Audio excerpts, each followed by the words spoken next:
know it, we're going to be done with January, right? Crazy, crazy. Anyway, this week, getting back to the Tony Lindsay material, working on the My Girl harmony parts, and the second harmony part, really worked out, very thorough. Lots of explanations about it and lots of information to help you become a better harmony singer and know a lot more about what you could do to a classic like My Girl.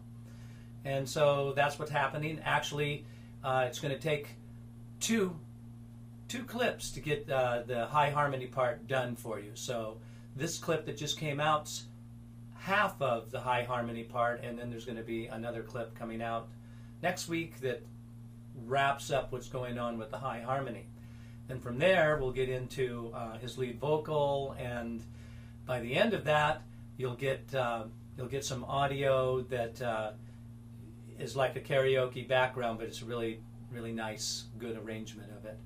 And you'll be able to sing any of the parts. It'll all be worked out for you, where you can sing any one of the parts and have the other parts happening while you're filling in that part. So it's kind of a music -1 for all the different parts in My Girl. But right now, working on getting the vocals together as the high harmony singer. So that's what's going on there. That's what we did. Be expecting to also see the wrap up for On the Street Where You Live next week, culminating that whole song for Nate Pruitt and Rick Van Devere.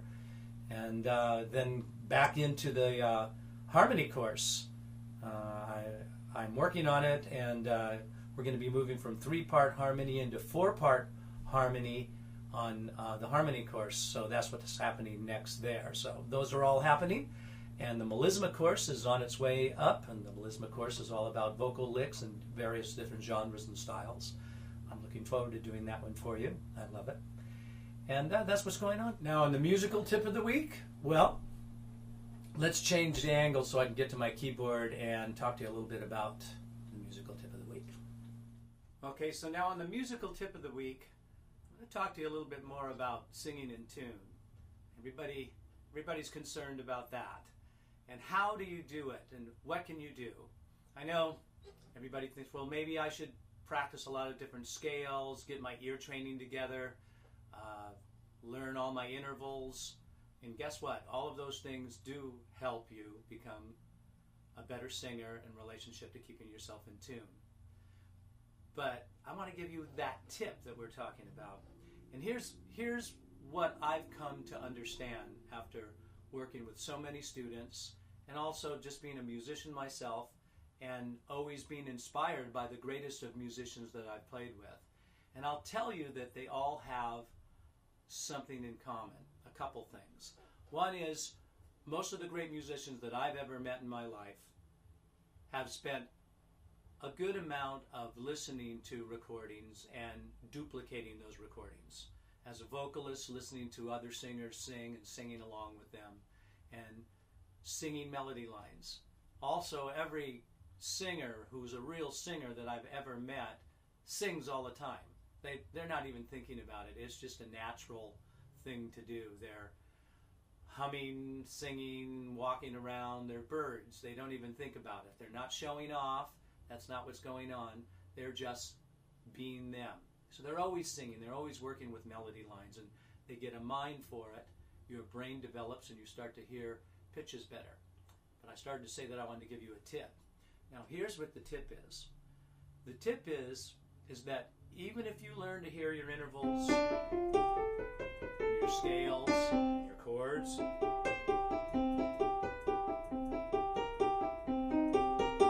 those all different chords, even if you learn all of that stuff in the chromatic scale,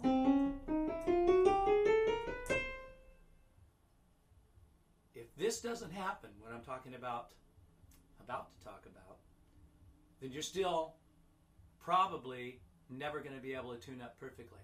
You don't just memorize all of these different scales and patterns. What you do is you need to learn how to hear these scale patterns and chords to the tonality of the key that you're in. So it's not a one-step event of just practicing one way. It's hearing how these things relate to the key. What do I mean by that? Let me put an organ sound on. So here's a... There's a major scale. Right? And now if I put a drone to it, that's the key of C. If I play the scale against it,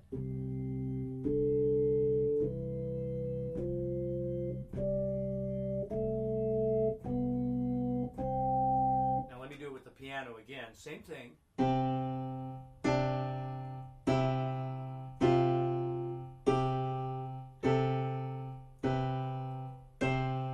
As you start to hear that, you start to hear how the notes in this scale relate to the sound of the key signature, the tonal center. And you can do the same thing with a chromatic scale. Listen to this. It's going to be weird.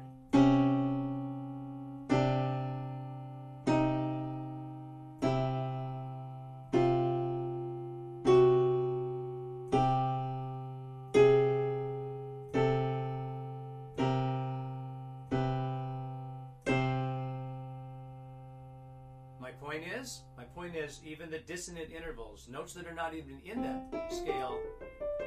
Right now I'm playing the C major scale just because it's easy to do on the keyboard. You can do this to any key. And as I'm doing that, I'm hearing how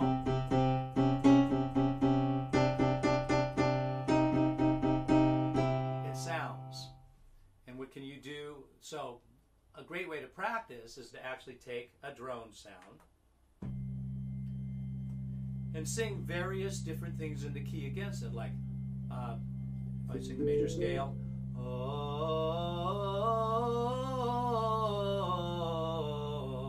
if I sing the chromatic scale, do, do, do, do, do, do, do, do, do, do, or do, do, do, do, do, do, which is notes and thirds. So you start to work out the harmony by doing the same thing.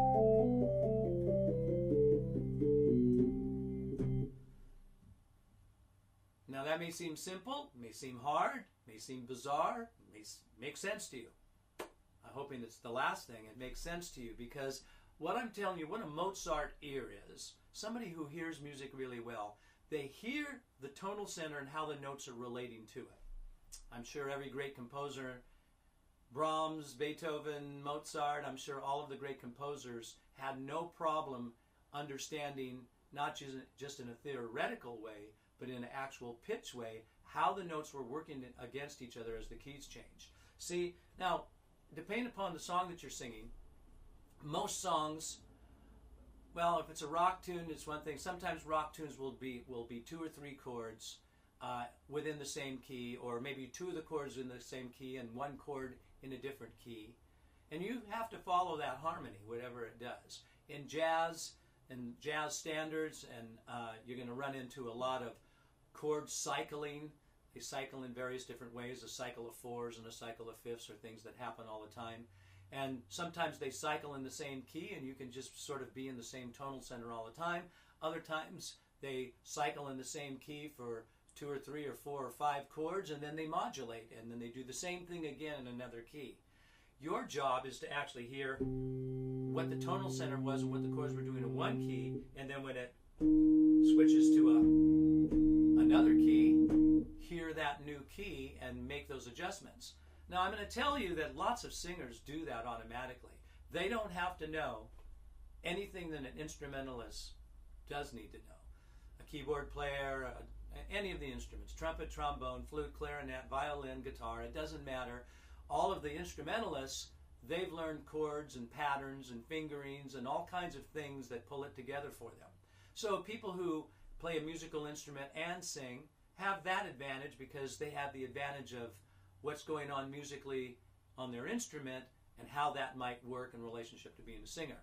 But there's plenty of singers that don't play any instruments, and the way that you get better is just singing, always singing. But you got to at least hear the pitch that you start to.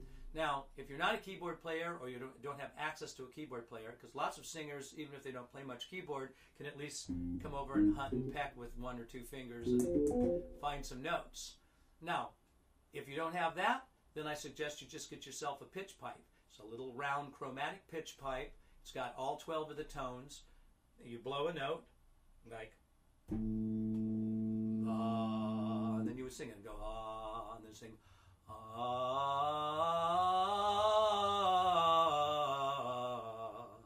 just that you could hear in that key. But again, you're going to do better if you can hear that and hear this played against it.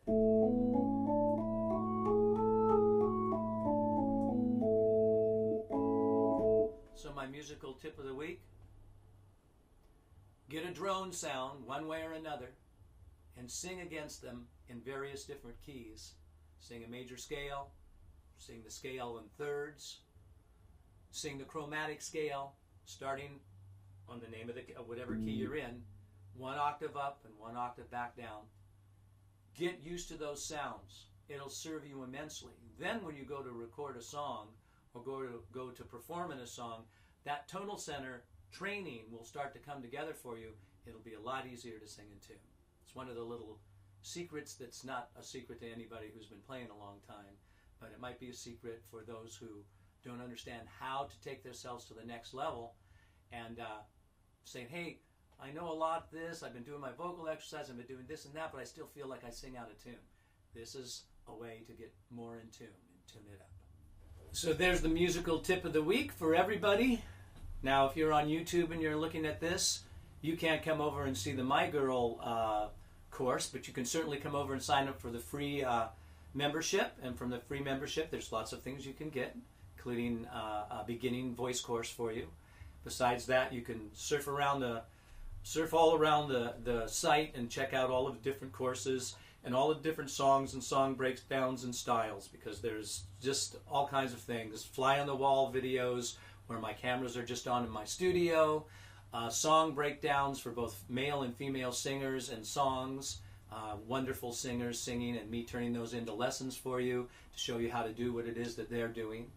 And beginning, intermediate, and advanced voice course, a course that teaches vibrato, a course that teaches harmony singing, pretty quickly coming up soon now, a melisma course. Melismas are vocal licks in various different styles. And also a sight singing course is coming up very soon as well. And there's a great harmony singing course and a jazz scat singing course and a course that teaches vibrato. We have all kinds of courses, and it continues to grow and the content continues to grow. So come on over, totallyvocals.com.